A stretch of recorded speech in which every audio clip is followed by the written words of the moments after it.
રાજ્યમાં BZ Ponzi scheme જેવા વધુ એક કાંડની આશંકા વ્યક્ત થઈ રહી છે। અમદાવાદની યુનિક મર્કેન્ટાઇલ ઇન્ડિયા લિમિટેડ સામે આક્ષેપ થયો છે।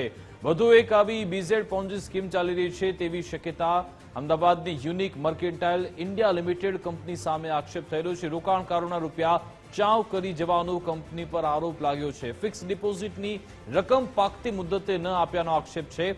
3 વર્ષથી એફડીના રૂપિયા ન અપાતા હોવાની ફરિયાદ છે। નવેમ્બરમાં રાજકોટમાં આ મામલે છેતરપિંડીની ફરિયાદ પણ થઈ હતી। રૂપિયા 5.20 લાખની ઠગાઈની ફરિયાદ પણ નોંધાઈ ચૂકી છે। 6 વર્ષમાં રૂપિયા ડબલ કરી દેવાની લાલચ આપવામાં આવી હતી।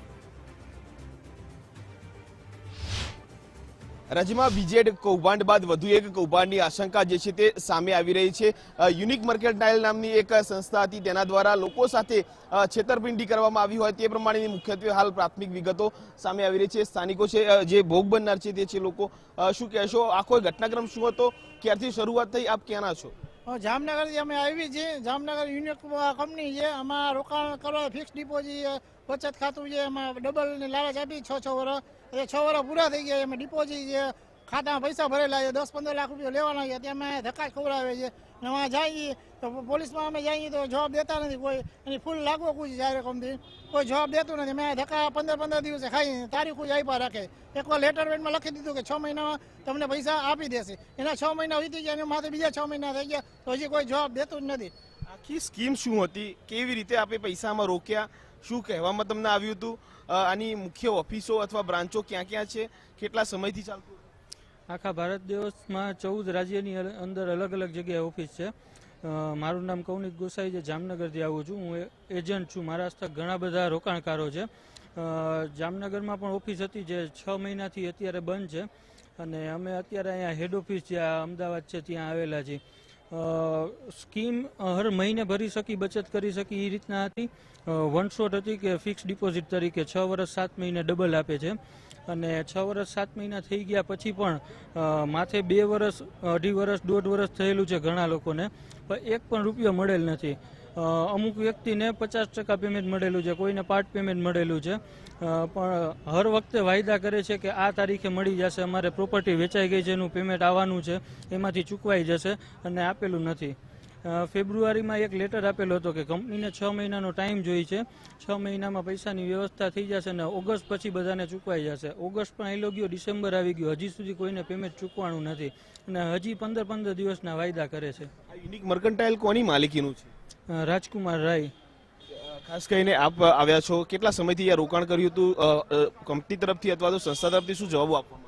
એ લોકો તો એમ જ કહે છે કે દઈ દેશું, એમને ઓગસ્ટમાં લેટર આપ્યો હતો, પછી સપ્ટેમ્બરથી દેવાનું। હજી અમે આજે કેટલા 3 વર્ષથી ધક્કા ખાઈ છીએ કોરોના પછી, હજી પેમેન્ટ કોઈને 1 રૂપિયો મળ્યો નથી। પ્લોટની સ્કીમ કાઢી હતી, એની અમે પબ્લિકોને પ્લોટે આપી દીધા છે, પણ દસ્તાવેજ નથી કરી દેતા એ લોકો એમ કહે છે કે ઓલું ડીમેટ ખાતું હોય ને એ કંપનીના નામનું ખુલતું નથી, ફ્લોટ થયો છે કંઈક, એટલે એ લોકો ખોલી નથી દેતા એમ કહે છે, ને બાના કાઢે દસ્તાવેજમાં રોજ રોજ। અન્ય લોકો પણ છે, એમની સાથે પણ વાતચીત કરીશું। બેન, કેટલા સમયથી આખું કૌભાંડ ચાલતું હતું, શા માટે પૈસા રોકવા પડે? આપ જાણો છો કે આખા રાજ્યની અંદર આ પ્રકારના બનાવો બને છે, તો તેવા સંજોગોની અંદર આવા લેભાગુ તત્વો સામે કેમ પહેલા કોઈ સવાલ ન ઉઠ્યો? પણ પહેલાં અમને આવું કંઈ કીધું જ નહોતું। જે અમારા ઉપરના એજન્ટ છે એ લોકોએ અમને એમ કહેલું હતું કે તમે આમાં રોકાણ કરો, તમે મહિને 1000 રૂપિયા રોકશો તો તમને 4 વર્ષ સુધી ભરવાના, પછી તમને એની ડબલ મેચ્યોરિટી આપશે। અને આનું અમે પૂછ્યું કે રોકાણ તમે ક્યાં કરો છો, તો કે અમે હોટલમાં રોકાણ કરી છીએ, ને હોટલને જે પૈસા આવે છે એમાંથી અમે તમને ડબલ આપી છે। અમે એ સવાલ કર્યા હતા કે આટલા ટકા તમે કઈ રીતે અમને આપો છો એમ, તો એણે અમને એમ કીધું કે હોટલમાં અમે રોકાણ કરી છે ને એટલે આપી છે। એટલે મારી નીચે 50 જણા છે, એ બધા ગરીબ માણસો છે, બધા નાના વર્ગના છે, બધા ઘરે આવીને ધમકી આપે છે કે અમે દવા પી લેશું, અમે આમ કરશું, અમે તેમ કરશું, બધાની હાયું લે છે આ લોકો। બધાને અમારે શું જવાબ આપવાના? અહીંયા અમારો 8મો ધક્કો છે।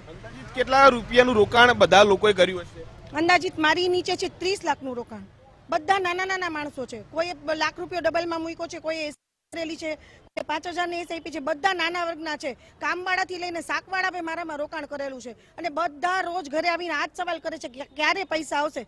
ને અમારા જે સિનિયર છે, રાજુભાઈ છે, ભારતીબેન છે, એ લોકો અમને તારીખ જ આપી રાખે છે ખાલી। અને આ મારા સાસુ છે, આના અમારા દીકરીના લગ્ન છે એની માટે આને પૈસા મૂક્યા હતા અને એના પૈસા આવતા નથી. અમારા છોકરીના લગ્ન કેમાં કરવાના? મારા સસરા પડી ગયા એની માટે અમને પૈસા નથી આપ્યા. અમે દવાની ફાઇલ આખી રજૂ કરી છે, અમને પૈસા નથી આપ્યા. મારા સસરાનો આખો પગ વયો ગયો આ યુનિકના કારણે. બેન તમે શું કહેશો? ખાસ કરીને કેટલું રોકાણ આપી આ સંસ્થાની અંદર કર્યું હતું? 5 લાખનું. શું જવાબો આપવામાં આવી રહ્યા છે? અત્યારે એમ જ કે છે કે આવી જશે ધારણા રાખો આવી જશે એ કે વહેલા મોડા આવી એમ જ કે અહીંયા આવવું પડ્યું અને અહીંયા આપણે કે છે કોરોના હતો કે એની હિસાબે કે હોટલો બધી બંધ થઈ ગઈ હતી એના હિસાબે કે આવી રીતના થયું છે કે હવે હોટલો ચાલુ થઈ ગઈ છે એટલે તમારા બધાના પૈસા આપી દેશું. પણ અમારે જે અમારી એટલે બિચારા બધા મજૂર છે એને અમારે શું જવાબ દેવાનો સાહેબ?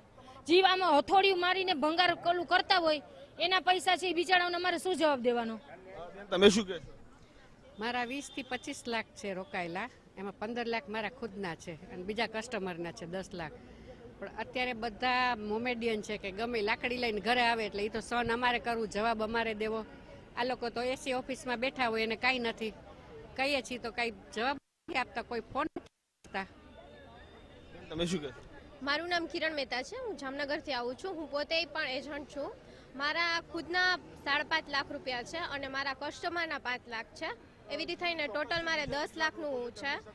અને મારે સિચ્યુએશન એવું હતું કે ગયા વર્ષે જ મેચ્યોરિટી થઈ ગઈ હતી અને મારે મારા સસરાને બેન સ્ટ્રોક આવેલો હતો. ત્યારે મેં મેડિકલ સિચ્યુએશનમાં મેં રૂપિયા માંગેલા, ત્યારે લોન લઈ અમને મેડિકલ સિચ્યુએશન હેન્ડલ કરી અને એ રીતે અમારે પ્રોબ્લેમ સોલ્વ કર્યો અને હજી લોન અમારી પૂરી નથી થઈ એટલે લોન લઈને પણ અમે એવી રીતે સેટ કર્યું.